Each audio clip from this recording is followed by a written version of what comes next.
Bonjour à tous, nouveau flash ce jeudi 24 août. Les hommes de Jocelyn Gourvenec se sont entraînés ce matin à 10 h. Un entraînement ouvert au public. Au programme jeu devant le but, centre et jeu à deux pour certains, tennis, ballon pour les autres. Et après la séance, le coach Jocelyn Gourvenec s'est rendu en conférence de presse pour répondre aux questions des journalistes et évoquer le match face à Troyes. Écoutez-le.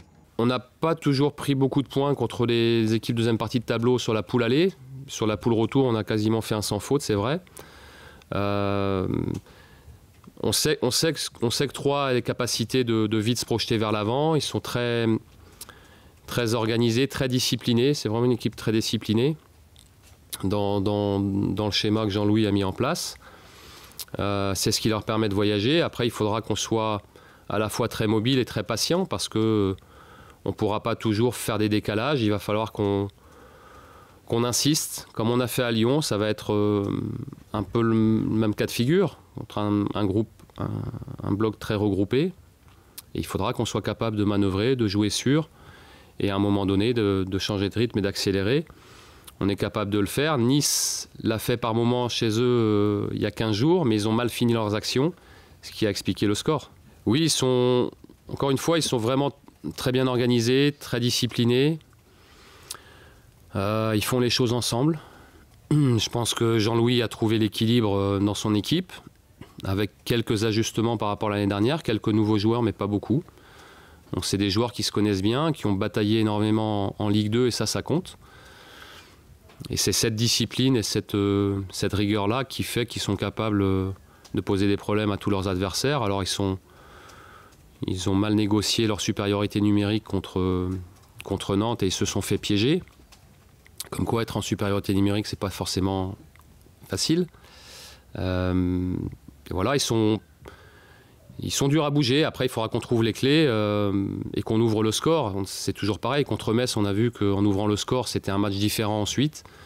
Et il faudra qu'on ouvre le score dès que possible pour se mettre dans de bonnes conditions dans ce match. C'est toujours les deux. Il y a la configuration du match, la configuration de la défense adverse, et puis il y a la forme du moment, évidemment.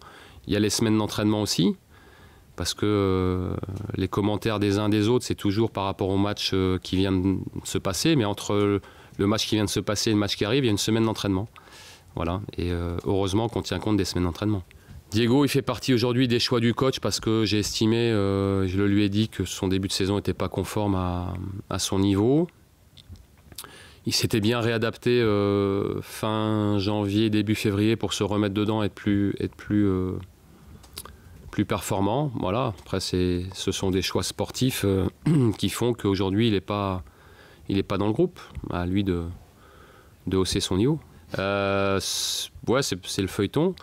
Bah, c'est toujours pareil. À ma connaissance, il n'y a rien de concret aujourd'hui. Ou s'il y a eu une chose un peu plus concrète, elles sont sans doute pas suffisamment concrètes pour que je puisse vous en dire plus. Il n'y a pas de...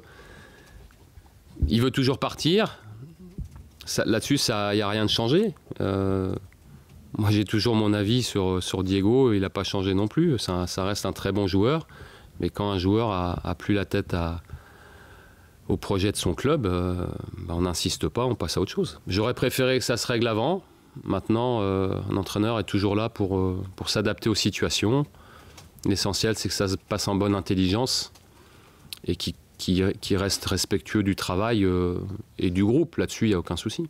Mais en même temps, le club n'est pas dans l'obligation de vendre. Donc, la situation financière des Girondins est très bonne. Voilà, donc aujourd'hui, il n'y a pas d'éléments économiques ou de blocage économique par rapport à Diego. Bon.